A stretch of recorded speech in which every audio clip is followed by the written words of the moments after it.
Bonjour, nous allons étudier ensemble le mamar de Bat Elegani, Yud Shvat Tafshin Chavav 1966. Ce mamar est basé, comme nous dit le rabbi dans la rang numéro 1, mamar ze Musa Bekao al Perek Hashesh Esre Bidibur Amatril Bat Elegani Tafshin Yud.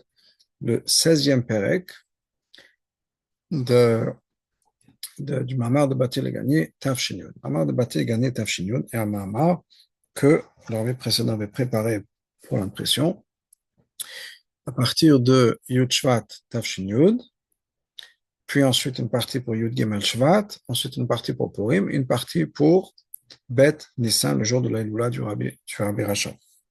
Donc c'était un Hamsher, c'est-à-dire une continuité de Mahamarim, divisé en 4 Mahamarim, 20 chapitres en tout, et une fois qu'il devait être publié au fur et à mesure pour ces 4 dates-là.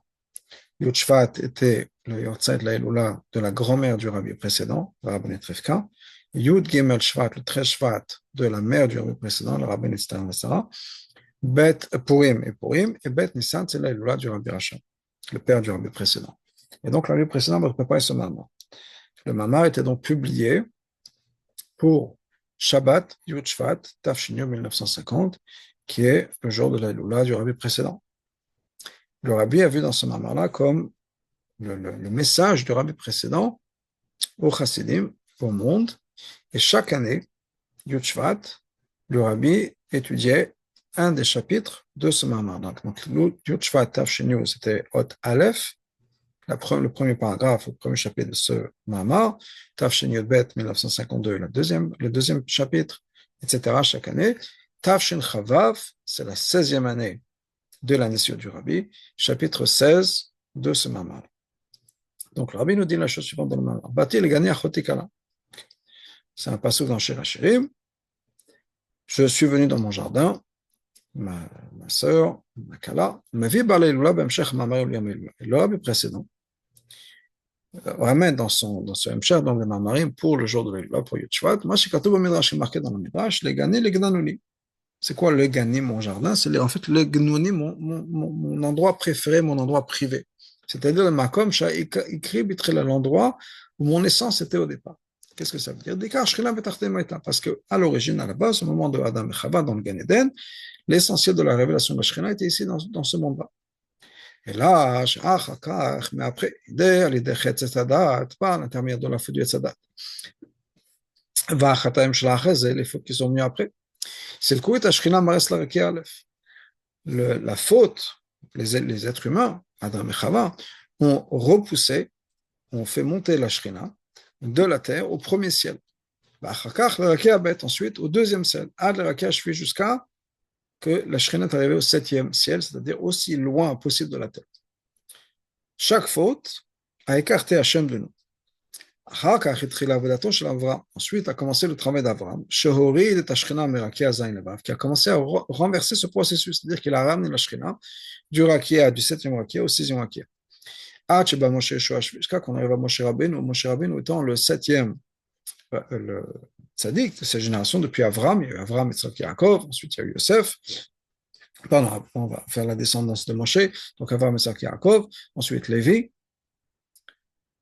ensuite Klekot, Amram et Moshe. C'est cette génération. Et nous savons que tous les septièmes sont particulièrement chéris par Hachem. Donc Moshe Rabbeinu, Moshe Rabbeinu a ramené la Shekhinah ici sur terre. Les gnouilles dans cet endroit spécial pour Hachem, le Makam Sharik Abitril, là où il y avait la présence d'Hachem qui était au départ, Moshe Rabbeinu l'a ramené, et ça s'est fait en particulier par Matan Torah, puis ensuite le Mishkan. Ça, c'est le travail du service du peuple juif, le travail du peuple juif. La mère, quand les tzadikim, ton peuple, sont tous des tzadikim. Moshikatsu, comme c'est marqué tzadikim, que les tzadikim vont hériter la terre. Ils vont être habités ici à l'éternité. Et nous, les tzadikim, Yeshua, les fiches mashkinim, mamshichim, prinata. Pourquoi est-ce qu'ils vont, les tzadikim, vont hériter de la terre? Parce qu'ils sont mamshich, ils sont mamshkin, mashkinim, c'est vient du mot de shrina, c'est-à-dire la présence. Ils font faire en sorte que la présence d'Hachem, qui est le Prinat Al, à l'éternité, Mahom Kadosh, qui est élevé et saint, que cette madriga-là, sainte et éternelle, soit ici révélée. Et nous, c'est ce qu'on appelle dans Chassidut, basé sur le Midrash Tanchuma, que Hachem est sa présence ici sur terre. Zo gam shemi alach Matan Torah, c'est aussi la raison pour laquelle après Matan Torah, les Moshe, ça a été dit par Moshe, Atzivu Yivasu le Mikdash v'Shochat betocham. Moshe nous a donné cette mitzvah-là de faire un sanctuaire et de faire en sorte que la Shekhinah soit ici parmi le peuple juif. C'est-à-dire que la Shekhinah va résider parmi eux. Ça veut dire quoi parmi eux? C'est qui eux? C'est pas le Mishkan, c'est Tor Kol Echad Vechad à l'intérieur de chaque juif. La Shekhinah va Mishkan, par le fait qu'il y aura la Shekhinah dans le Mishkan, soit Mikdash qui est le sanctuaire de l'époque. On voit que le Mikdash écrit Mishkan, Mishkan écrit Mikdash, que le Beth Mikdash est appelé un Mishkan, Mishkan ça vient du mot de Shekhinah, c'est là où il y a la présence d'Hachem. Le Mishkan, on appelle ça le Mikdash parce que c'est un endroit qui est saint. Et par l'intermédiaire du fait que la Shekhinah sera ici présente sur terre, dans le Mishkan, dans le Beth Mikdash, la présence d'Hachem sera Betocham parmi chaque juif. Fiche, ensuite, comme le Rabbi explique dans le suite du Mama. C'était un des travaux principaux dans le Mishkan, c'est l'idée des korbanot, les sacrifices. Et Nyan a korbanot et la shon kiruv. C'est quoi le korbanot? Le korbanot, ça vient du mot de kiruv, proximité. Au kiruv, c'est la proximité de kol hakochot, de toutes les facultés, de la ramener à Hachem. Que Shem Shakorban olé le malad razad d'Ensof, de la même manière que le korban monte en haut jusqu'au secret de Ensof, c'est-à-dire au secret, la partie la plus cachée de Hachem. Et non seulement ça, non seulement c'est les korbanot, mais plus que ça, que le Mishkan était fait aussi de bois d'acacia, qu'on appelle atzeshitim en hébreu, même naswa krashim. À partir de ça, on faisait les poutres qui faisaient la structure du Mishkan. C'est marqué dans le passage, quand tu feras les krashim, tu feras ces poutres pour le Mishkan, de atzeshitim omdim debout, tenant debout. Qu'est-ce que ça représente dans la vie d'une personne? Shitim, ça vient du mot de shtut, cette absurdité, cette folie de ce monde-là. C'est le monde. Le monde dans lequel nous vivons n'est pas un monde de vérité. L'alma de shikra, c'est un monde de mensonge, un monde mensonger. C'est parce que le monde nous apparaît comme étant une existence, alors que c'est un mensonge, l'existence de tout est Hachem. Mais donc notre travail c'est quoi? Le travail du peuple juif, le travail de dire à Betartenim, c'est de transformer cette shtout de l'omazé, cette absurdité du monde, des choses qui n'ont aucun sens, des choses qui sont fausses, des mensonges. Encore une fois, on voit le monde, on a l'impression que c'est des réalités. Bien sûr, on voit les nouvelles maintenant, on se rend compte ce qui se passe dans les endroits et les guerres, etc. Mais c'est des choses qui sont complètement absurdes, comme c'est complètement folles. Et même dans notre avoda, les choses dans lesquelles on s'angoisse pour des choses qui n'ont pas leur place. Par le mensonge du monde. Et comme j'ai dit, le mensonge du monde, ça se fait à plusieurs niveaux. Le fait que le monde existe, c'est un mensonge. Le fait qu'il y a les mensonges du monde, comme on le voit dans les médias, etc. Et le fait qu'on ne sait pas ce qui se passe dans la tête de quelqu'un d'autre. Les gens ne sont pas nécessairement vrais et honnêtes à 100%. Donc, qu'est-ce qu'on est censé faire? On essaie de prendre le sheker du monde et de ça, on le transforme en keresh. C'est les mêmes lettres, on transforme l'ordre des choses. Keresh et la tseshitim, keresh qui sont des poutres de la tseshitim qui se tiennent debout. C'est comme une poutre qui va faire le lien entre le plancher et le toit et de les unir. C'est quoi les unir? On prend ce qui est le plus haut et on l'unit avec ce qui est le plus bas, dire Abtartani. Étant donné que ça c'est un travail qui est fait par le peuple juif. Ton peuple, tous les tzadikim, comme on l'avait dit plus tôt. C'est pour ça que là on appelle le peuple juif Tzivot Havai, l'armée d'Hachem, soldat d'Hachem. Tzava, yesh bo gimel poshim. Dans le mot Tzava, il y a trois explications. Lashon Chayil, le mot d'armée. Hainu anshe Chayil kipshuto, on parle de soldats. Ensuite on a Lashon Zman Mugbal, c'est aussi une expression qui parle d'un temps limité. Comme le passage qui nous dit qu'il y a un temps limité pour l'humanité sur Terre. Et la chante Sivayon, et l'idée de couleur, d'harmonie de couleur. C'est l'idée de beauté, à l'idée de Kalout, pourquoi la beauté? C'est une harmonie, c'est le fait qu'on mélange plusieurs couleurs ensemble. C'est-à-dire que la manière dont le peuple juif accomplisse ce travail-là, d'être Tzivot Hashem, d'être l'armée d'Hachem, c'est une bataille, c'est une bataille de transformer le mensonge du monde en poutre du Mishkan. La sot me'olam dira lo yitbarech, de faire en sorte que le monde devienne l'habitation d'Hachem, qu'Hachem puisse résider dans le monde, Ça suit donc tous ces idées-là, c'est-à-dire nous sommes les soldats de ce travail, nous avons un travail à faire, et nous le faisons comme des soldats. C'est aussi l'idée de Zman et Makom, c'est-à-dire qu'il y a un temps particulier pour le faire. Nous sommes dans ce monde-là, dans cette dimension-là, qui est une dimension de temps et espace physique, et de manière à ce qu'on inclut, c'est comme cette idée de beauté ou d'harmonie, où on va inclure les choses du monde pour les élever à Hachem. Ensuite, tout ça, c'est le résumé des prakim, des otiotes précédentes dans le mamar du rabbi précédent. Jusqu'à qu'on arrive à la lettre, au paragraphe, au chapitre 16, qui est le chapitre que nous allons étudier cette année, Tafshin Pevav. Mamshir Besef Shlachez, ensuite, le rabbi précédent continue. Afin que le peuple juif puisse faire cette guerre-là et qu'on soit victorieux dans la guerre. Pour ça, on leur donne les moyens de gagner la guerre. C'est quoi les moyens? C'est les trésors du roi. Magdim Lever, le rabbi précédent explique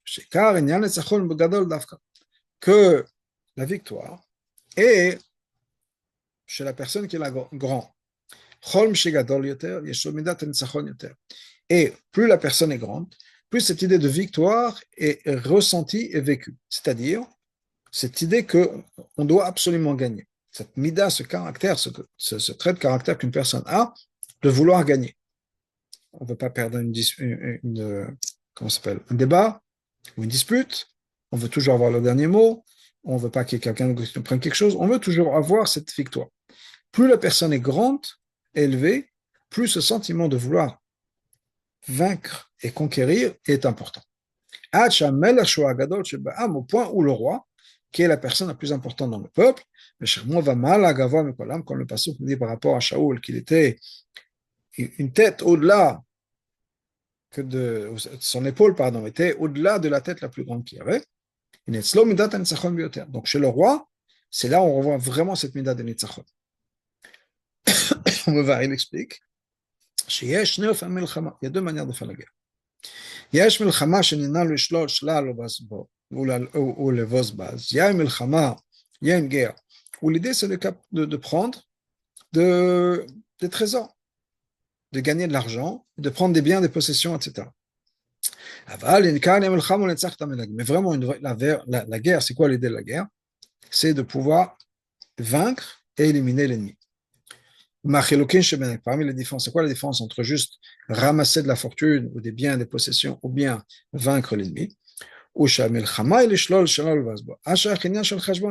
Parce que quand la guerre, elle est faite pour accumuler des trésors, dans ce cas-là, on fait des calculs.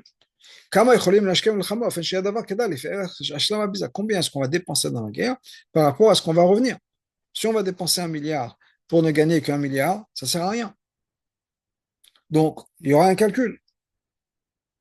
Mais si la guerre n'est pas une guerre pour ramasser de l'argent et des biens, mais c'est pour éliminer un ennemi, pour éliminer comment ça s'appelle, un danger. Dans ce cas-là, il n'y a pas de limite, il n'y a pas de budget. On ne peut pas se mettre un budget sur défendre sa vie et éliminer le danger posé par l'ennemi. Dans ce cas-là, le roi sort tous les trésors, que ce soit les trésors que lui-même a ramassés, ou bien même les trésors anciens, ancestraux, qui ont été accumulés au fur et à mesure des générations. Parce que si ce n'était pas pour la victoire, non seulement on ne va pas s'en servir de ces trésors-là, et là, normalement, on ne s'en sert pas. Les trésors qui ont été accumulés, les trésors royaux, si on peut dire comme on a, je ne sais pas, en France ou en Angleterre ou dans d'autres endroits. Les bijoux de la reine, c'est les bijoux de la reine, on n'y touche pas. On ne les monte pas en public. Mais quand on a besoin, quand le pays est en danger, qu'on a besoin de gagner cette guerre, parce que là, le roi donne tout. Et Terra, ils ont ça, qui n'est pas juste qu'il donne encore une fois de manière limitée. Il va tout et de manière lâche, on peut dire sans limite, donner tout ça. Pour que l'armée puisse gagner la guerre. Comme il explique, l'armée précédent explique, que même si qui va, au bout du compte, distribuer cet argent-là, c'est les officiers. Et ce sont eux qui vont distribuer ça. Mais le but, c'est quoi? C'est pas juste que les officiers aient de l'argent, c'est que le soldat sur le terrain puisse avoir ce dont il a besoin, que ce soit l'uniforme, les vêtements chauds, de quoi manger, des armes, etc. Donc l'idée, c'est pas juste que ça reste dans les échelons supérieurs, mais que ça va arriver jusqu'aux soldats simples sur le terrain. Anshad, ça va.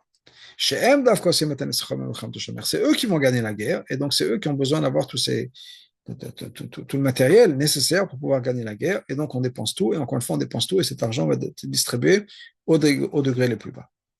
La vie vient de le mal, maintenant quand de guerre, on peut parler d'argent, on peut parler de trésors, de bijoux, etc. De quoi il s'agit quand on parle de Hachem? C'est quoi les trésors que Hachem nous donne? Donc pour nous expliquer ça, le rabbi précédent nous explique ce qui est marqué introduit ce qui est marqué dans l'Antikhun Ezra. Qu'est-ce qui est marqué? Que la lumière infinie d'Hachem est jusqu'en haut à l'infini et jusqu'en bas à l'infini aussi, sans fin. Et le rabbi précédent va d'abord expliquer le concept de cette idée que cette révélation va être vers le bas, sans fin, sans limite. On parle de la révélation d'Hachem jusqu'au madrigot, jusqu'au niveau les plus bas, et vraiment le plus bas du bas. Ensuite, le rabbi précédent va expliquer l'autre aspect de cette lumière, qui est en haut à l'infini. C'est le fait que la lumière est cachée à l'intérieur de sa source, de Hachem, complètement cachée, et elle remonte dans les degrés les plus profonds, les pas révélés. Ça veut dire quoi? Étant donné que ces trésors-là, ils sont normalement cachés, il n'y a personne qui y a accès. Et que pour apprécier encore plus et pour comprendre encore plus profondément cette idée de ce qui est caché, on a besoin d'abord de nous parler de ce qui est révélé. Et si on va apprécier ce qui est révélé, on peut imaginer ce qui n'est pas révélé, ce qui est caché. C'est pour ça que le rabbi précédent a d'abord expliqué cette idée que Hachem est ici en bas, sur terre, dans les niveaux les plus bas. C'est-à-dire le fait que c'est la révélation et la présence d'Hachem dans nos réalités à nous, ce que nous voyons dans notre monde. Et ensuite, une fois qu'on a appris ça, on pourrait apprécier la partie qui n'est pas révélée, ce qui est caché à l'infini. Or, c'est l'idée que cette lumière-là est cachée. Ça veut dire quoi qu'elle est cachée? Elle est complètement absorbée dans l'essence d'Hachem. C'est-à-dire qu'il y a, dans toute création, un exemple simple, si on peut dire, quand quelqu'un a une pensée, il y a l'avant-pensée et l'après-pensée. L'avant-pensée, c'est quoi? C'est quelque chose qui fait partie de mon subconscient, avant même que je pense à quelque chose. Oui, tout d'un coup, j'ai une idée. D'où elle vient cette idée? Et pourquoi est-ce que moi, j'ai eu cette idée-là? Parce que cette idée me correspond. C'est une idée qui rentre dans, on peut dire, dans la structure de la personne que je suis, de mon éducation, de mon enfance, etc., qui fait qu'au jour d'aujourd'hui, j'ai eu telle et telle idée et que quelqu'un d'autre aura une autre idée. Avant la révélation, c'était quelque chose qui était complètement enfoui, si on peut dire, en moi. C'était complètement caché au point peut-être que même moi, je ne pensais pas, je n'avais pas encore eu cette idée qui s'est révélée. Ça, c'est venu dans ma tête un peu plus tard. Avant que ça vienne dans ma tête de manière conçue et de manière ressentie, c'était un peu ce que j'ai dans cette soupe qui fait mon moi et le subconscient. Donc c'est quelque chose qui est très profond à l'intérieur de la personne. Et si on transfère ça à Hachem, on parle de quelque chose qui est très profond à l'intérieur d'Hachem. Puis, il y a l'idée qui est pensée. Et l'idée qui est pensée va arriver, je ne sais pas, jusqu'à quelque chose de très pratique. Par exemple, c'est bientôt Yud Shvat, on va faire un Farbagan. Ben, cette idée-là, bien sûr, elle n'est pas venue de nulle part, le fait que j'ai pensé à faire un Farbagan, disons. Oui. Et cette idée-là va continuer jusqu'au point où ben, il y aura du sushi, et il y aura une femme de ménage qui va faire le ménage, et il y aura des assiettes pour le sushi, et les petits détails, etc., qui va s'ouvrir d'ouvrir la porte, qui va s'ouvrir de fermer la porte à la fin du Farbagan, qui va parler. Tous ces petits détails-là, à quelle serviette je vais mettre là, tout ça, c'est la révélation d'un concept qui est mon concept à moi. Enfin, bien sûr, je n'ai pas inventé la Farbagan, je veux juste dans cet exemple-là, on va faire un Farbagan pour Yud Shvat. Donc, il y a le plus profond de moi-même. Pourquoi est-ce que je pense à faire un Farbagan pour Yetchva? Parce que Yetchva, c'est important pour moi, parce qu'un Farbagan, c'est important pour moi, parce que je suis un Chabad, etc., etc. Donc, il y a des choses qui sont à l'intérieur de moi, profondément, qui me définissent absolument. Et il y a l'extension, le matamal intachlit. Maintenant, si on arrive à comprendre ce que le rabbi dit dans les mots du rabbi précédent, si on, pour pouvoir comprendre ce qui n'a pas été révélé, d'où ça vient, bah, commençons par le commencement, qui est voyons ce que nous avons devant nous. Pour reprendre mon exemple, une fois qu'on a compris à quel point d'avoir tout en place pour un Farbrengen, que ce soit les serviettes en papier, le sushi, les verres et les machins et le nettoyage, etc., d'avoir tout en place, c'est important. Pourquoi c'est important? D'où ça vient? Et on pourrait imaginer ce qui se passe à l'intérieur de la personne. On va s'arrêter là. Et Bezrat Hashem, notre chiot sera hot bête.